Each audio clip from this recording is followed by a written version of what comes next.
Principle of program planning. Principle of planning are: first principle, extension program planning is based on analysis of the fact in a situation.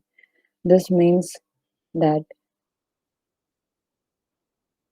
before starting or planning a program for the area, you should have a fact why you want to do that particular program in that area and what is the situation present there and how much you have to work upon it. Facts are those, mm, could be the um, earlier process that has happened and what are how they were not implemented, or whether they were implemented, what was this outcome. So analysis of all this thing will help the extension worker to start with the program or design the program. Extension program planning selects problem based on public interest and need. So every time whenever the analysis is done, it's kept in mind that we are going to work on this problem. And when you go for the data collection, then you find that, or survey, you find out that there are more problem related to the particular event on which you are working. So it is necessary to understand whether the people are interested in what and what are their basic needs. It's not like you go for telling them use of the urea and you don't tell them how to irrigate. They don't have enough water to irrigate the land. So your their need is water and your interest is urea. So it's not possible to just go and tell about that thing about the urea process and all their outcome, limitation, advantage, disadvantage. It is better to first go and see whether the work is being done or not. Then extension program planning determines definite objectives and solution which offer satisfaction. So it doesn't only is a program. It it's its objectives are designed in such a way that it brings a solution for other problem that is associated with the big picture, and that satisfies the farmer. Extension program planning has per- permanence with flexibility. So it's not like, if I'm going to talk about the urea, so I will not talk about the water issue, or I will not talk about the pesticide. It shouldn't be like that. It should have a program which is flexible. Modification in the program can be done in any time, but keeping in mind the main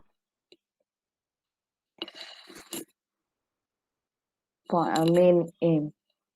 Extension program planning has balance with emphasis. So emphasis here is whatever my main point. I should not uh, talk more than that or less than that, but also seeing the other issues which are associated with that. Extension program planning has a definite plan of work. So after all this survey, emphasis, objectives, semi objectives, sub objectives, you come up with a proper plan of work which will help you to understand what to do and what not to do. Program development process. So after the program is being, all the factors has been done, then it comes the second part of the program planning, that is developing a program process. Program development involves analyzing the situation or context, setting objective priorities, and design an action plan, implementing the plan, evaluating input, output, outcome, and reconsidering the weak and strong point of the program. So, as the definition has already told many factors about it, the first one is analyzing the situation of the context. So, like we have taken an example of urea and water issue. So, these two are related to agriculture, but which one is the more impact? But you have to tell about the urea also. So don't try to overcome or overlap the main need and your objective.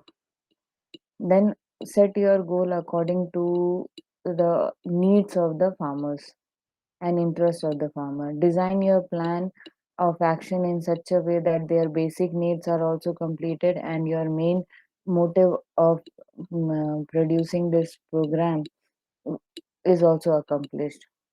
Implementing the plan, when you are implementing, see whether it is implemented in the way you have already thought about, or it's going somewhere far, or how much it is having a turning point to your main objective or not.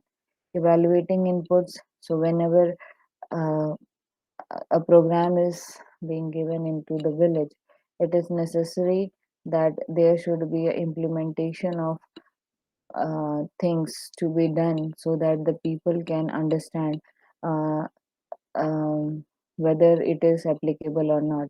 So after they understand all these things, then we need to have a evaluation that will put the input, whatever the input you have put, what is the outcome you got, what are the output you are getting.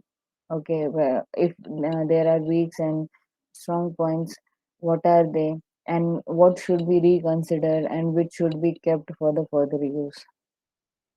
The process of extension as applied to development program involve five essential phases: SOTER, sorter, that is analyzing the situation, objective or goal to be accomplished, teaching, evaluating, and training, and considering, reconsidering. So, as S stand for the situation, analysis of the situation, O for the objective.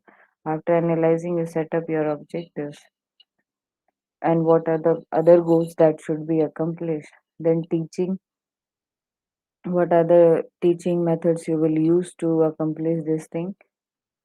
Evaluating the teaching, how you will go on evaluating this thing, and reconsidering means if there are some drawbacks, you reconsider this. These steps are intended only to classify the necessary action in carrying out a planned extension educational factor. This is the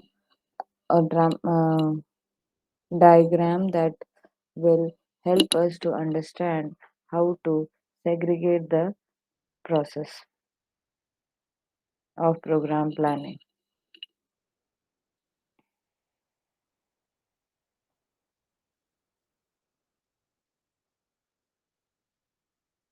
The perception a agriculture extension worker makes and come to the farm, come to the farmer's family or the village area. There are so many other information that he wants or she wants to know to start his program. So it's like a first hand information that is given to the people for the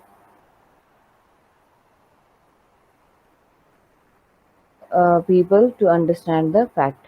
Then the second one is give advice or otherwise assist to solve a specific problem or to teach skill. So if by for example, if a person tells that I don't have any other source of income for my for family, so that the extension worker should give some alternative occupation idea so that the person in his or in their free time, when there is time for preparation of the land, after the preparation of the land or after the sowing, there is enough time so they can do another type of activity and earn the money.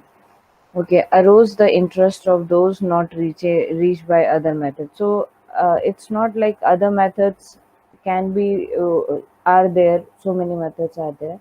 So you have to make like make some programs that are interesting for the farmers so that they can take interest in that and they can realize like the how much that is important for them. Select local leader demonstrators or cooperators. So um, in farm visit, first of all you will go to the panchayat, and somebody, the panchayat raj or the sarpanch of that village will give some will allow somebody to accompany you, so that you can come with that person and go for the farm visit and all. Then promote good public relation.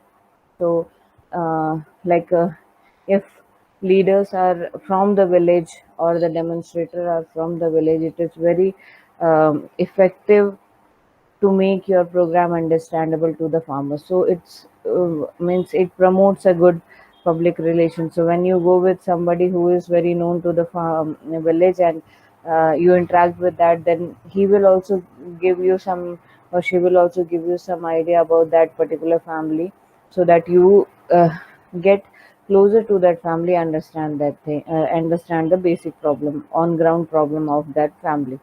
Otherwise contribute to strengthening the extension organization or facilitate extension program. So all these five factors, it they individually supports the last factor, that is strengthening the extension organization and facilitating extension program. So they indirectly facilitate the extension program by understanding the on ground situation of that family. Then, what is the principle or the procedure to be followed? The first one is to decide upon the place of the farm and home visit in the teaching plan outlined to advise a particular phase of extension program. Like they are divided into two parts. Consider alternative method which might be employed, and decide whether the visit are primarily for direct teaching or need to increase the effectiveness of the group method and mass media. So it's like we need to decide where they want to meet you, whether they want to meet you in the farm or whether they will invite you on the in the house. And understand you have to be prepared in your mind. If they are going to ask you to visit the farm, then what are the questions you will relate to them, you will ask to them related to the farm. And if they are asking for visiting to the house, then what are the things you have to ask and in which way you should ask. The first thing is that. And in that also, two more factors are there. First one is you should know the alternative methods. Okay, so alternative methods to understand how much this is going to affect the uh, person. If there is a problem, what are the solution you will give? And you should have a list of, or you should have prepare your mind. This might be the problems, and we can go through it. And these are the alternatives that you I might say to that farmer. Okay, then second point is like decide in that B part is like decide whether the visit are primary for direct teaching or need to increase the effective. So if this method is okay, or you need to have more understand the common problem and make a group, and how you will solve that group problem as a group problem, understanding from the individual visit. Then second principle is clarify the purpose of the visit. It's not like you go to the someone's house and you just have chit chat with them and come out. No, it's not like that. You should be clearly telling them, I have come here with this agenda in my mind, and I need to help you, and how much, and this is what I have been seen on the ground, how much you are going to support me in this. So this is a clear cut way. Then plan the visit. It's not like randomly you go and ask a person, and you go to that person's house and you just go and asking so many things without understanding the actual reason why you have come there, and why the farmer also wants to give you answer. You need to have a clarification on that, and after clarification you need to have a plan, what you are going to ask, from what point you will start. Okay, so the first, it has been divided into five parts. The first one is review previous contact with members of the family. So if there are other people also, if they have already talked to the other workers, so you go and ask to that person, what was that, uh, whether you have beforehand you went and given the information that I will come tomorrow to have some talk with you and all. Okay, check the subject matter information likely to be needed, leaflet or bulletins. Like if you need to have some you want to give information about the fertilizers, you want to give the information about dairy farming and all, so you need to have some handouts with you so that the people are interested to talk to you. Workout schedule of visit in the community to save time. It's not like you one day you will go in two families and other day you have time and you go in the seven families. It's not like that. So you need to work out like today how many families you will go, what are the question you will ask, what was left behind, what was unanswered. You have to review everything and then plan a new thing. Remote and unfrequent farms and house homes should always be kept in mind. So it's not like only the families that is considered by the panchayat you go and visit that particular family. No, it's not like that. You try to go to the families who are left behind or some other, because of some other reason they do not, they hesitate to talk to the people. So try to accompany some of the people to talk to them so that you get a full outline of whatever the things are going on. Consider best approach in view of individual family situation. Okay, whatever the situation the family is going through, you need to have a some best approaches to how you will go and talk to that family. For example, if there is a family who is from the lower caste and they have been um, punished for some not just lower caste or any other reason, they have punished for some crime or something, they have thrown out of the village. So they are the part of the village but they are living outside the village, so you need to have some uh, approaches to go and talk to them so that they can also tell you what are the problem they are facing and how these problems can be resolved. Then the fourth uh, principle is make the visit. Okay, so you have already planned. This was the outline you got from the first hand information you have got from the panchayat, and now it's time to make a visit. So first they have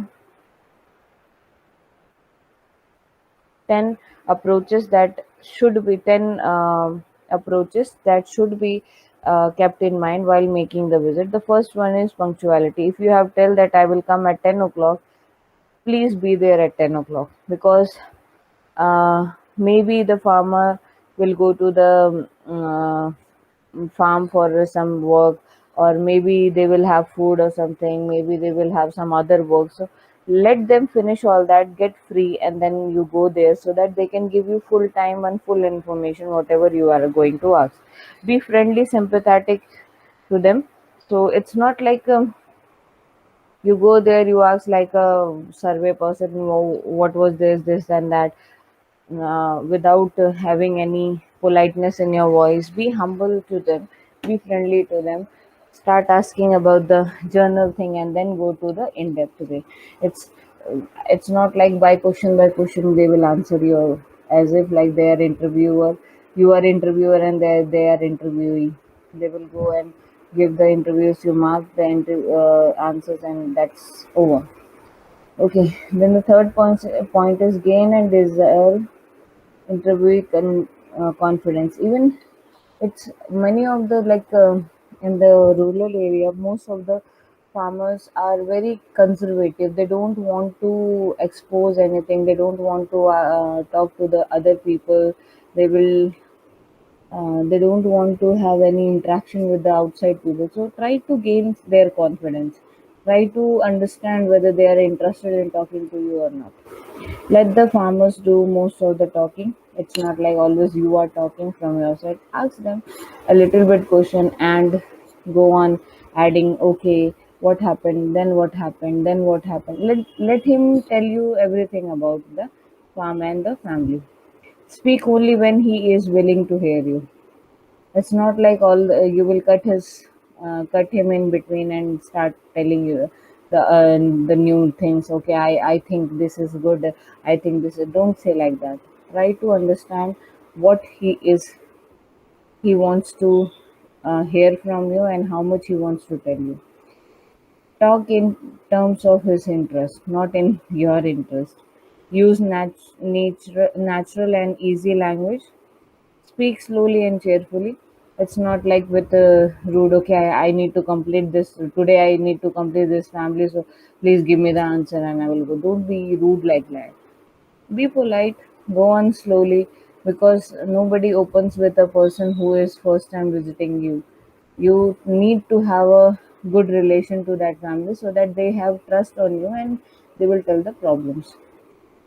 Be accurate in your statements. Okay, if you say like, I have uh, seen that according to your panchayat, if this much hectare land has been allotted to you and this much is uh, under depth, or this much is under some other condition, so you need to be accurate. It's not like it's not like you will try to tell other facts and then try to manipulate them. Then the last point in this is, don't prolong argument. It's not like, okay, you are going on, and if they don't disagree, don't try to prolong that thing. Just tell them, okay, I thought like it is like that, I thought, what do you think, it's good or bad? Just tell that in an appropriate way. Use nature, means same thing, natural and easy language. Okay, then use the remote, visit the remote area and people. uh, Remember the farmer about the reminding the farmer about the recommendation by different ways of repetitions as a reinforcement technique. So all that, use some, be prepared to have some specimen, means some booklets or some demonstration to the farmers. Review the previous contact, whether they gave the answer for this particular question or not, or how they reacted on this particular situation when you ask that thing to them. Okay, visit a cross section of farmers so that the favoritism may be avoided. So don't say like only you are going on visiting the farmers who are big landholders. Go to the small landholders, or even to the people who works in others farm also. Don't just go to the only the big landholders and talk to them, or only the panchayats people go and talk to them. Don't do that thing. You need to have, you need to touch every single part of that village, every single part of that uh, farmer, every village farmer, so that you can understand the real on ground things of that thing, of the farmer. Okay, so in the next session we will learn about what is field trial, and which is the second method of individual contact method, and what are their outcomes and how much it is advantage, or what are the limitation of that things.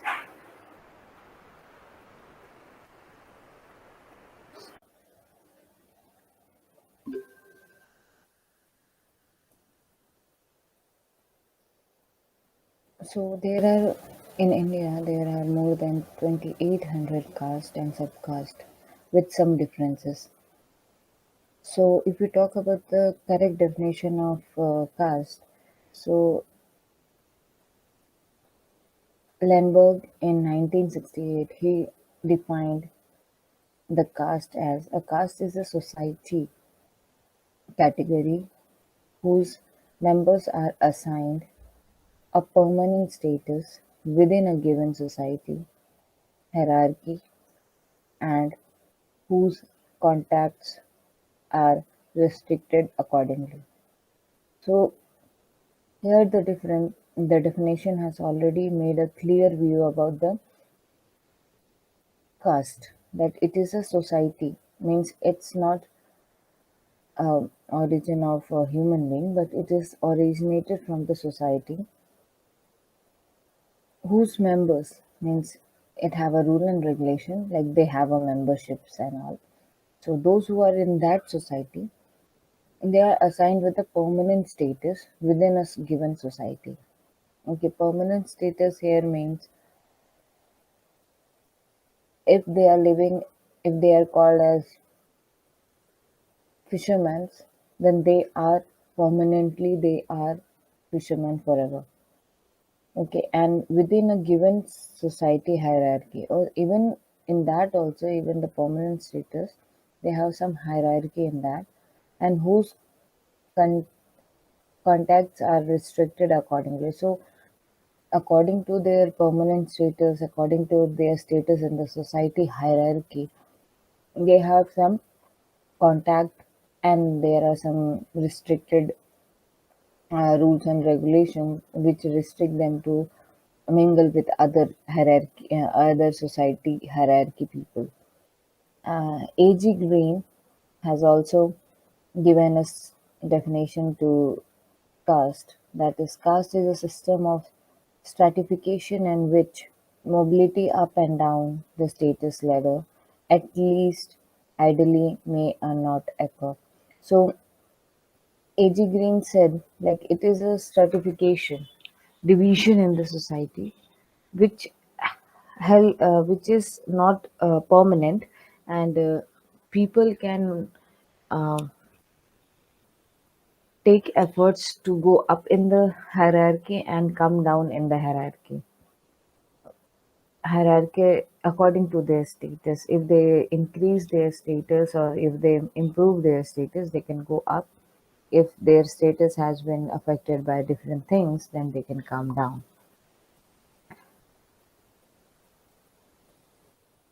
Then classification of status, caste, according to Varna, means according to the color. They have divided in India. They have divided into four categories, that are Brahmins, Kshatriyas, Vaishyas, and Sudras.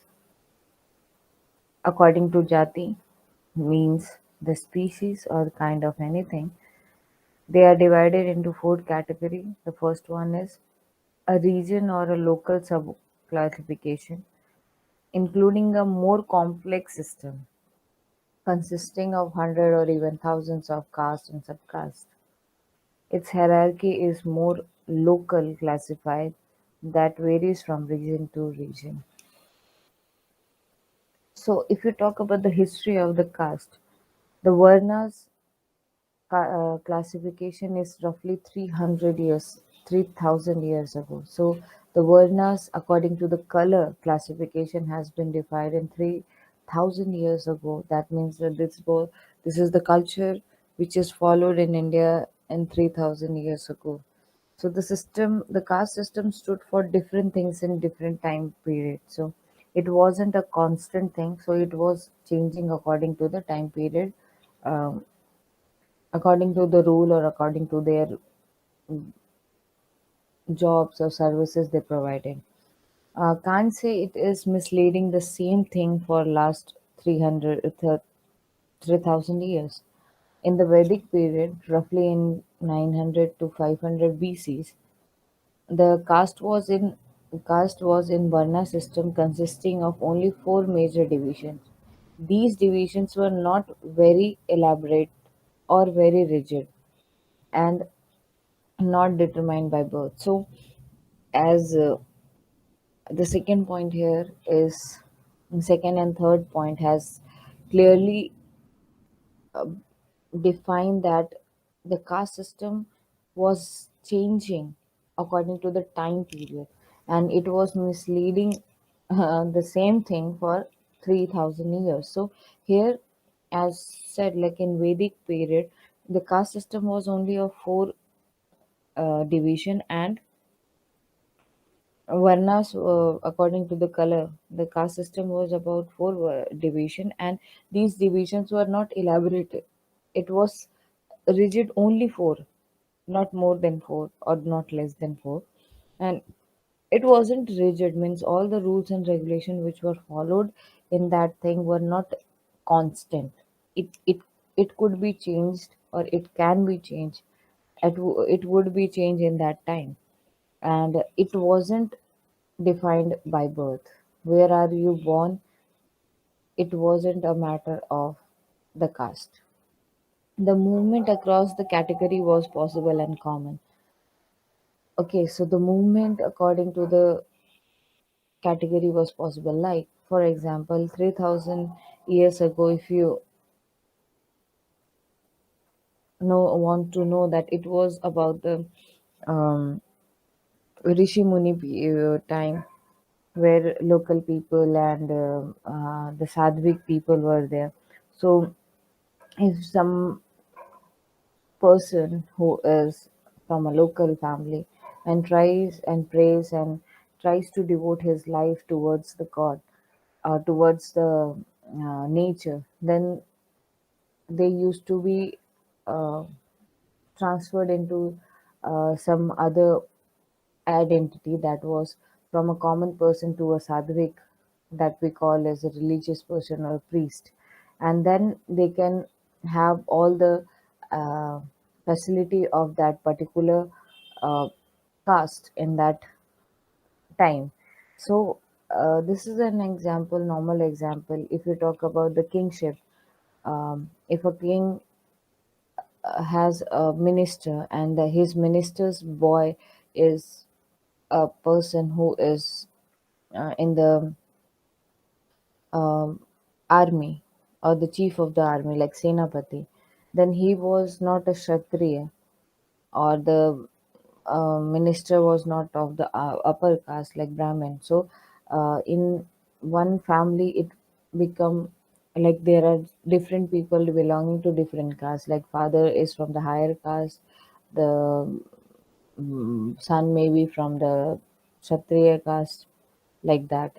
So in Vedic period, this thing was not rigid, means it was not fixed that this person is going to be belonging to this thing. Or you are born in a Pandit family, so you will be called as a Pandit. Or if you are born in a Brahmin family, so you will be called as a Brahmin. But this connotation changed after the Vedic period. These things became rigid, and it was determined by the birth. Membership in the caste includes strict regulations. Like if you are following this, you have to follow this without questioning the society system. Okay, caste membership also involves rules about food and food sharing. To whom they need to share, to whom they give to the share to of the food, uh, which type of people, how to eat, and what type of food you should consume. So, caste involves a system consisting of many castes arranged in a hierarchy and rank and status. So, in a particular caste, there are also a different subcaste or some order they have made, through which they were signifying the person's status in the society. They have subdivisions within themselves. It wasn't like only if it was like in before Vedic period, it was fixed like four division only. But in the post Vedic, in one particular division, it started to have subdivisions, and in subdivisions also they have many subdivisions. So caste was traditionally linked to the occupation. So now, and before, it was related to the work we have done, or the um, it was flexible. But after the Vedic period, it started to be rigid, and it was fixed what type of occupation you are following, and through this occupation what you will be called as. Then caste in present. So this was about the history. Now we move on to the present. What does in the caste system in the present society means? So, sociologists and social anthropologists coined many new concepts to try and understand the process of change. They came up with two common terms that was used so often. One was Sanskritization and second was dominant caste. So, like in the modern present time, there these society has been defined or being elaborated or segregated into different things, and uh, but still people have made that much effort to uplift their status and uh, have a equilibrium, a balance between the higher caste and the lower caste, and they became uh, like equal in front of each other. So many scientists were studying all this, the process of change that was coming up. So they came up with two particular terms. The first one was Sanskritization, and the second was word dominant caste. So what does the Sanskritization means? So, if you talk about the Sanskritization, it refers to a process where by member of a caste attempt to raise their own social status. So, they saw like some members they don't want to fall in the category of the caste which was given to them by birth. So they started to have some modification in their work, in their occupation, in their way of living, in their behavior, in their wearing style, so that they can raise their status to the another caste hierarchy. By adopting even what then how they wanted to change their status is by adopting the rituals, domestic and social practices of the higher societies. So mainly they wanted to compare themselves, or they wanted to make themselves equal to Brahmins and Kshatriyas. So they adopted some of the practices that was followed by the Brahmins or by the Kshatriyas in that in the hierarchy of the society to uplift their status in the society. So the practices adopted was mainly what were the common practices that was adopted from these two major caste, the Brahmins and the Kshatriyas, were the vegetarianism, only eating plants and animals, not going on to the killing of the any life. Okay, wearing of the sacred thread that most of the Brahmins they wear, performance of the specific prayer for a specific occasion and all, like for that they have some particular prayers and rituals. For birth they have, for mundans and all, for namkar and chatis and all that there. If you talk about marriage, they have some prayers and all, to make the even to inauguration of the house also they have some rituals and prayers. So these were all things they adopted from the higher caste to make themselves equal to the higher caste and make their status uplifted. So this was what Sanskritization means.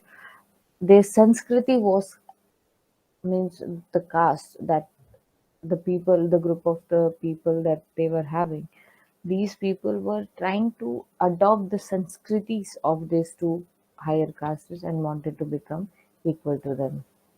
Then, what about the dominant caste? The second was about the dominant caste. At present, these two things are going on. The second one is dominant caste.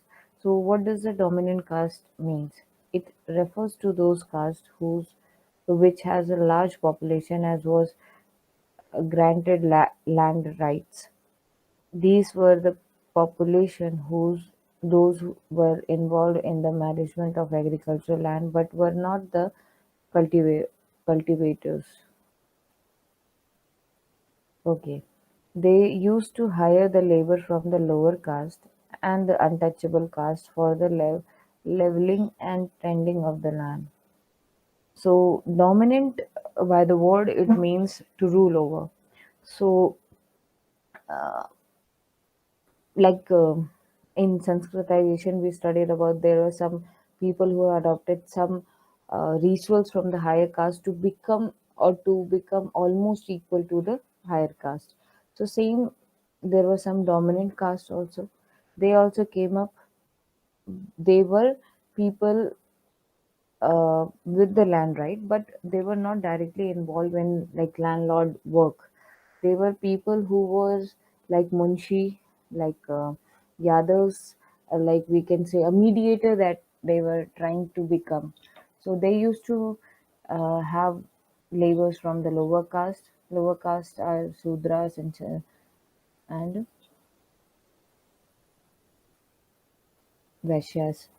And the untouchable people means in that also there are so many subcaste and all. So untouchable people were there, and they were making the making this labor to level the land so that they can produce good agriculture food. Once they get land right, they require considerable economic power. So once they get some land rights, they become automatically powerful, and they try to hire people from the lower caste and become like a and act like a boss or a supervisor. So these intermediate castes become the dominant caste in the countryside and played a decisive role in regional politics and agri-economics. So these people mostly their occupation, this caste occupation was about agriculture. So these people they started taking part in the regional political things, and they try to come up with agriculture economic, try to help the uplift the agriculture sector, and wanted to gain some monetary or financial support from this agriculture. So if you talk about who are these, so there are some examples that has been given in this is our Yadavs from Bihar and Uttar Pradesh, the Reddys and Khammans from Andhra Pradesh, the Marathas from Maharashtra, the Jats of Punjab, Haryana, and Western UP, Uttar Pradesh, and the Patidars of Gujarat.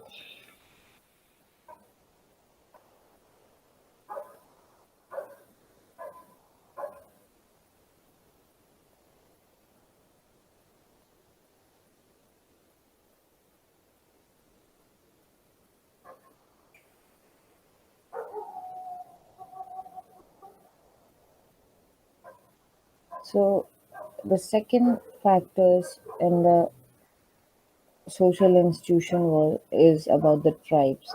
So what does a tribe means? Tribes is a modern term for communities that are very old, being among the oldest in habitations and subconsistent con- contains. Tribe in India has generally been defined in terms of what they were not. They were communities that did not practice a religion with a written text. Okay, so here tribes modern thing has been divided. It is a very older than the people who started to do the caste system, I think so. But in India, the caste is always, sorry, the tribe is not always defined in the way of religion, way of what they are defined as. Okay, so what they actually look is not from what their origin or their culture is. So they don't follow any religion that has a written text. They do not have a status or political form of normal kind. They do not sha- shape sharp class division. So they do not have sharp class division like this is what Brahmins are, this is what Kshatriyas are, this is not Vaishyas are, this is not Sudras are. So this they don't have this kind of class division in them.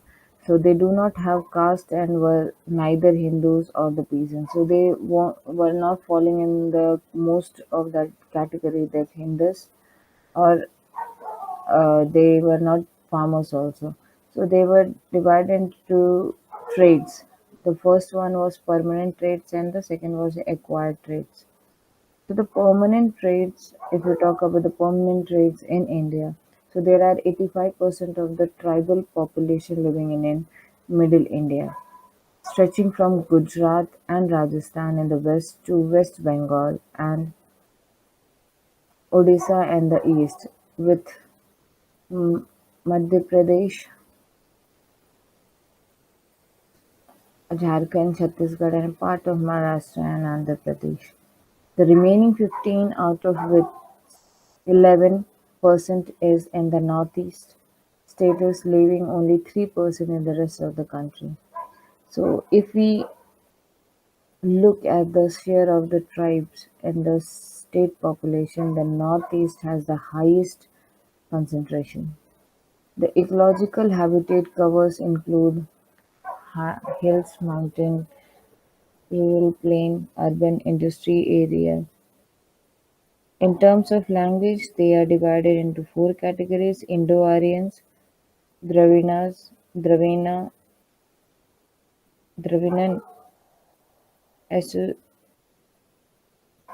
Asserti, Tibeto-Burman. In terms of size, the biggest tribe are the Gondas, Bhil, Bodas, and Mundas. According to Census 2011, it is 88.6% of the population, or about 104 million tribe people are there in India. If you talk about the acquired tribes, there are they are classified into two main categories: mode of living and extent of incorporative into Hindu society, a combination of two. Their mode of living of these tribes depending upon the uh, occupation they perform, like fishermen, food gatherers, hunters, shift agriculture. Doing shift agriculture, they were peasants, plantation, and industrial workers.